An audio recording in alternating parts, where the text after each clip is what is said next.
Hey guys, check it out. It's sound design and macro programming in Beatmaker 3. Did you ever have one of those sessions on iOS where nothing seems to really want to connect and work with anything else?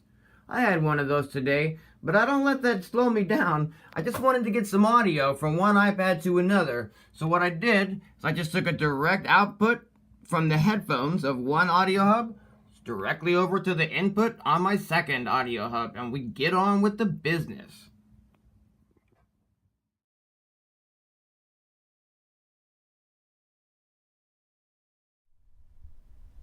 We're going to try to create some playable atmospheres and textures inside of Beatmaker 3. And to do that, we're going to start with an app called Refractions. My favorite key to write in, as you may know, is F minor.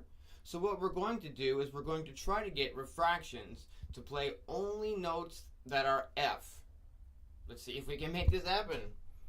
We're going to hit start on Beatmaker 3 to start recording.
Okay, cool. We're going to hit the recording over here again. And we'll stop the sequencer on refractions by doing a big rewind.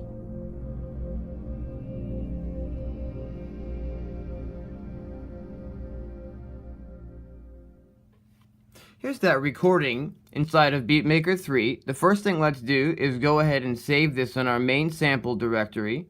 Let's call this F Refractions Atmos. And then what let's do is, oops, get out of keys mode here. We're going to go to our main samples directory. And let's see here. I believe that was F, yeah. So let's grab this sample, click edit, and highlight it. And let's move this sample to wherever it is on your Beatmaker 3 directory configuration that you're storing your samples. I'm going to put mine in the imports folder for now. And we'll go ahead and drag that onto the pad. Now we're back in the sampler window. And the first thing that we're going to want to do is assign this to the correct note that we've actually sampled, which is an F. Currently, Beatmaker 3 plays back a sample that you've recorded by default on the note C3. So what we need to do is just count down from C3 how many semitones we need to get to make this into an F as the root instead of a C. It's 7. So we will detune this 7, and now when I press F, it's actually playing an F, and we're in key.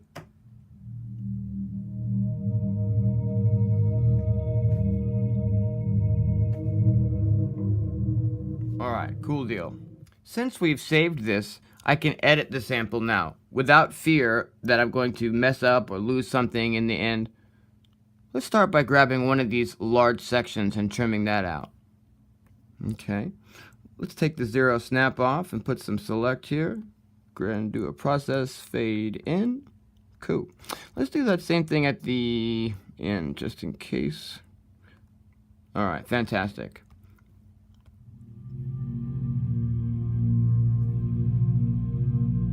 This is sounding fantastic already. Alright, so currently, every time we hit a note, it plays this entire sample at the full length of the sample. And we don't want that. We want it to start and stop in direct correlation to the keys that we're holding down. So we're going to go from this layer trigger, and we're going to change that from a one shot to a hold. And now, when I let go, it will stop playing the sample on the other side. Okay, so I'm still holding that down. And when I let go, it stops playing. We can adjust the, attack time and the release of this to our liking. I also want to be able to play more than one note at a time. We're going to see if we can play some chords with this recording. So I'm going to go into the polyphony setting, and I'm going to change that from a 1 up to an 8. That's going to allow me to have 8 notes at a time held down, and as soon as a 9th note triggers, it will mute the first note that was triggered. So we're going to get 8 notes playing at any one time before it's going to stop those notes from playing to save the CPU. 8 is a good number, I find, for pads and whatnot on the polyphony settings. If you've seen some of my other videos, you may know that I like to assign the attack and release of some of my sounds to the macros in Beatmaker 3. Let's go ahead and do that now. Let's assign the release here by double-clicking it to a macro control, and I'll typically pick 1 for the attack and 2 for the release. So let's choose 2, and let's double-click the attack, and we'll choose 1. Now we'll go over to the macros page, attack, release, perfect. All we have to do is maybe adjust these a little bit more appropriately here. So let's say, I don't know, maximum about 600 milliseconds for maybe up to a, I don't know, 1 second. We could, by setting it here, we can now, with the macro at full, it's going to be 1 second of a fade in on the attack of this sound. And let's bring the release quite a bit. We don't need like it to ring out for 20 seconds per se, but let's say at the most, let's about 10 seconds. So we could turn this up all the way and really get the sound decaying out when we hold the note down. But at the same time, we would be able to adjust it down lower, say, and have it not ring out for quite as long as well. And we can do this in real time as we're playing the sound in our tracks or in a live jam. You may also remember that I like to remind you to save, so let's do that now. We're going to go save session and samples as, and I'll just call this Refractions Atmos. Cool. Always remember to save, guys. You don't want a crash to happen. You don't want to lose the work you're working on. It's going to ruin the vibe of your session. Don't forget to save. I also find it useful to map the gain as a volume, so we'll double tap that and we'll assign a macro. I find it's really good for my workflow to do some consistency when I'm mapping my macros, and I often I will always rather use macro 8 for the volume of my sounds. I don't know why I've chosen that. That's just what I've chosen, so I've been kind of going with that, and I will continue to use that in my workflow so that my patches are a bit similar. Something else that I've gotten in the habit of doing is assigning the saturation of the sounds to a macro. So we'll double click that, and I've been using macro 7 kind of as a default for this. So we'll go in here and we'll rename this to saturation. Cool. And I'll usually, I don't want to get crazy with it, but if I turn the macro up, I want to have some saturation on my sound. So I might, bring the minimum to 0 and the maximum to around 25 or 30%. I might typically give these a little bit of different colors to help me visually separate them as well. Pick a different one there. There we go. This is just personal preference. Let's see if we can get this sound to seamlessly loop when we hold a note down, so that we would be able to hold it down indefinitely if we wanted to. I'll start by clicking the sample loop, and we'll choose loop forward instead of no loop. Now, where we have start and end points, we're going to change over to loop points, and I'll start moving these braces in. This is a pretty smooth section without a lot of movement like there is in the beginning, so we'll see if we can get a loop on that section right about there. And we'll start by attempting to bring this crossfade up, maybe to at least 100 milliseconds or so, and we'll see what happens.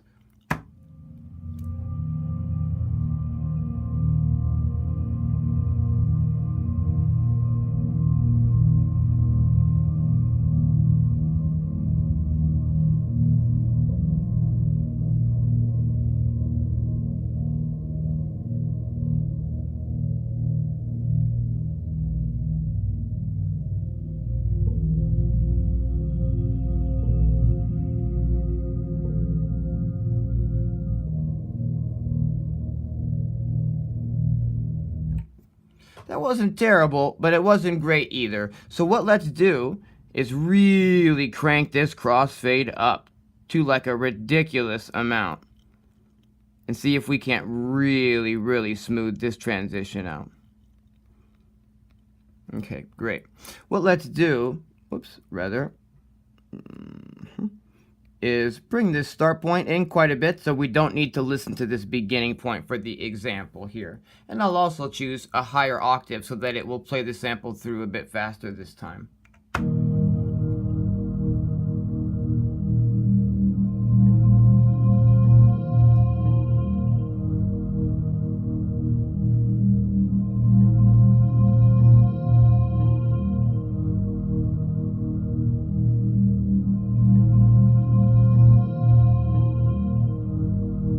So I'm not hearing any clicks and pops when the sample is looping.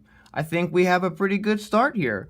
What we'll do is turn the release up, and I'll play a chord and we'll see what that sounds like.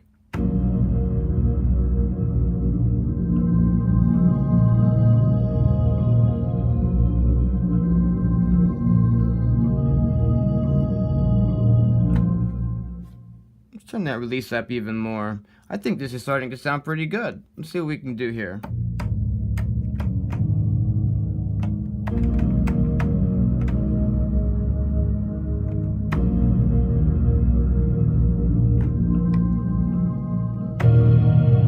It's another octave higher.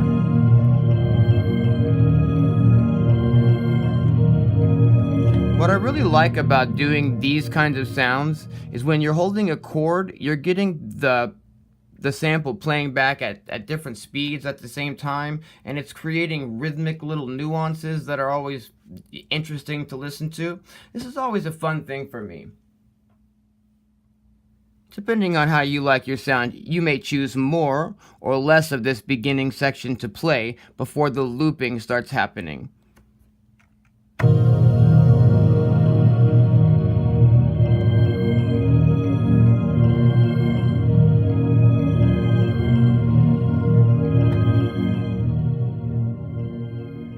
It's really just personal preference. This is sort of what makes your sounds your sounds. I've added an EQ to our sound, and what I've done is I've pulled some low frequencies out beneath about 75 Hertz, which will help with the low rumble and the mud of the sound so that it won't conflict as much with bass drums and bass lines. I've also pulled a little dip out of the 500 Hertz frequency range.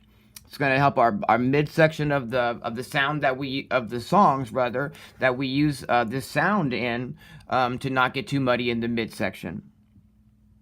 What let's do now is let's add a stereo delay to this.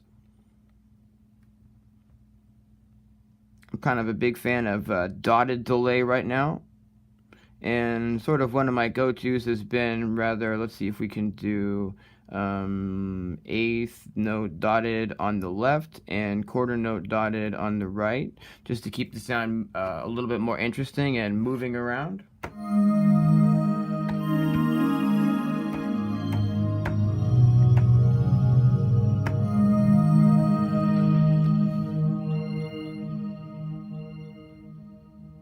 Ooh, yeah, I like that delay on there. Nice. All right. Sometimes I like to double up on my effects. This is just sort of personal geekery, and I'll put a high pass on this as well, but I'll bring that, way down to more about, the range that we're cutting out of this one here, which was 75. I'll do a little bit higher. We'll do about, more like 100, and I'll pull that resonance down just a little bit.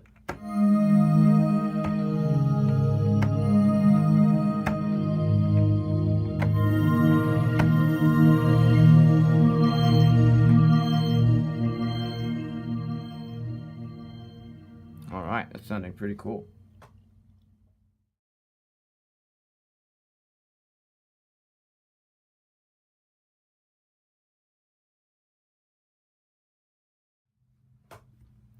Another thing I like to assign to a macro on my melodic sounds is the pitch of the sound, rather the octave of the sound. Currently, we had to detune this sound to a -7 semitones to get it to align up and be in key when we play the notes.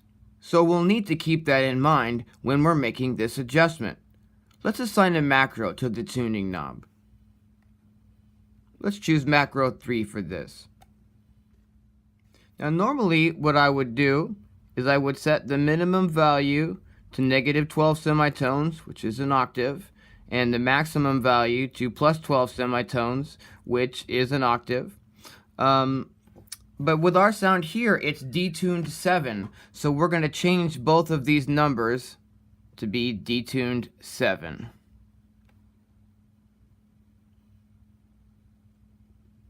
Hope that makes sense. And now, as I move this macro, our default now, I usually use my knob for this, which is out of camera, but the default will be 50%. That will be a 0. See how our tuning here is back to -7? But if I turn our macro all the way down, I've now gone down an octave. And if I turn our macro back to 50, I'm back to our default. Where is it? I'm using the macro off screen with my left hand, sorry guys. And then if I go all the way to 100, it's +5, but it's really an octave higher. I hope this is making sense. Anyways, what we're going to do is I'll show you here.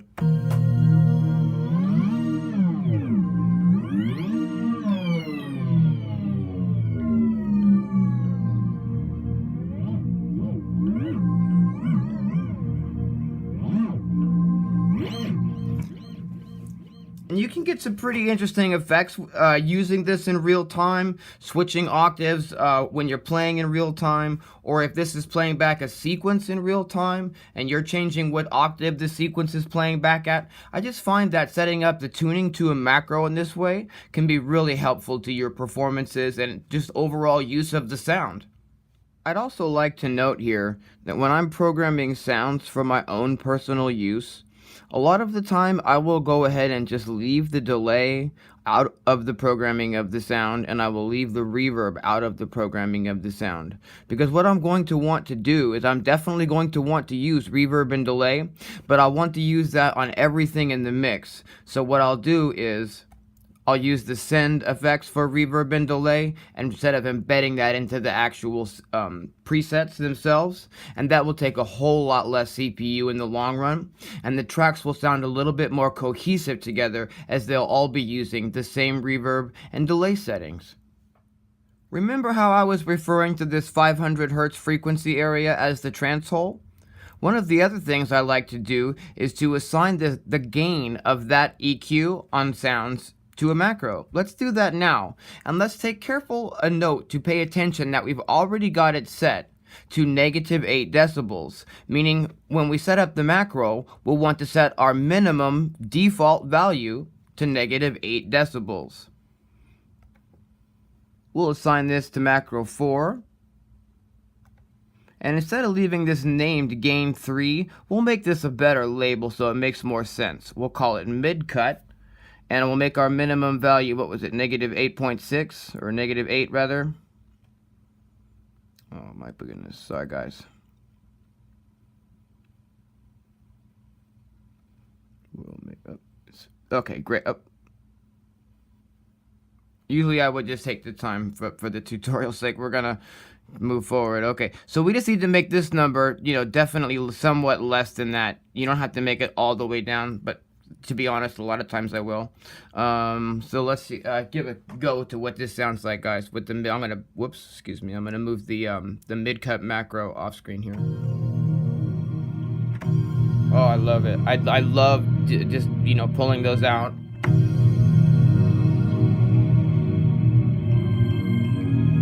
Really cleaning up the midsection there. And we'll show you what that's actually doing as I'm moving that macro off screen. Here's our default set. Again, I would tighten that up so it was back to negative 8.0 because that's how I work. But then as I turn the macro down, you can see that we're just completely dipping out that midsection. So it's some fun stuff to do as you're playing the sound. That's what the macros are all about, guys, is being able to do stuff in real time, embedding these custom things into your sounds and making the sounds your own personal sounds. I think it helps to map more than one thing to the macros if you really want to get some custom sound to your sounds. So let's do that with this one. Let's double click the very furthest to the left EQ band, which is just a high pass filter set to 75 Hertz. Let's click that, and we'll remember that our minimum value here is 75. And we're going to assign this to that same mid-cut macro. I'll go back over here, we'll open this up, and let's see here, our minimum value 75. We'll go with 74, that's fine. And then what we'll do is as we turn the knob up, we'll make that EQ pull up a bit as well. Not an extreme amount. There we go. Now I wish I could double tap on these. That's kind of why this takes so long, guys. I can't double tap on these yet. It'll be coming, I'm sure. But now, let's go back to the EQ rather. Now when I am moving macro 4, you see that I'm really adjusting the way that EQ is moving there.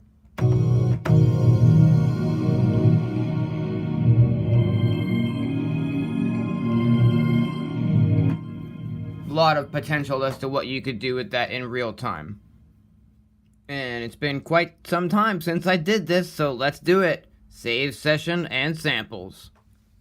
I think this is pretty solid advice too. If at any point in your sessions you feel that Beatmaker 3 is just kind of acting a little bit odd, I would suggest that you save and exit and start again. And make sure that everything's copacetic and that it's saving all of your work and all that. We're going to do that now.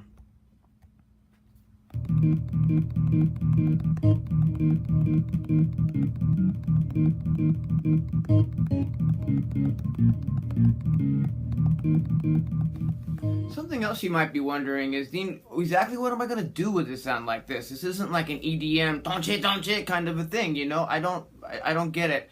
Well, the thing is, for me, guys, I listen to a lot of chill out, a lot of down-tempo stuff. I'm a big fan of, bands like The Orb. When I'm doing a lot of my sound design, if I stumble upon something that, for instance, I think this sounds like something that I might hear in the track by The Orb, I'll kind of tend to follow that line of thinking to get me to where I'm looking to go with my sound designs. This is sort of what makes my sounds, and what will make your sounds, your sounds. Enjoy the journey, and thanks for watching.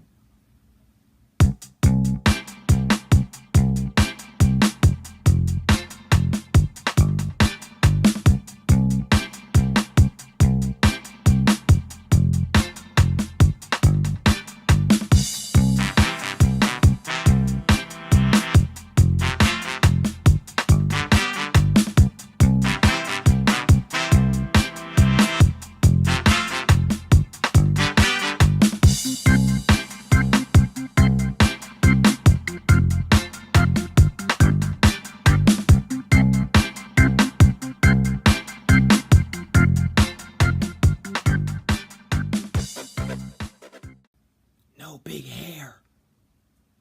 No big hair. No big hair. No big hair.